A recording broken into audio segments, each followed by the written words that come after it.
Hey guys, this is my like a month review on this glass right here with the liquid fusion.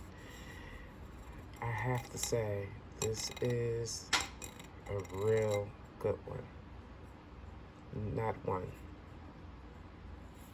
Stress test all month long, nothing. I'm digging in, really adding pressure to it, not like being scared or anything. Liquid fusion is real good. That's a thumbs up. 10,000 thumbs up.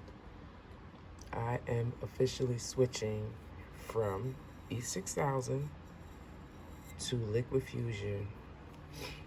So this will be my glue that I will be using from now on to do my gems. So I hope everybody else will be on board. This stuff is really good. So I definitely have to stock up. I just want to come back with a review because I said I would do a review on this glass in the liquid fusion. And yes, it is holding up.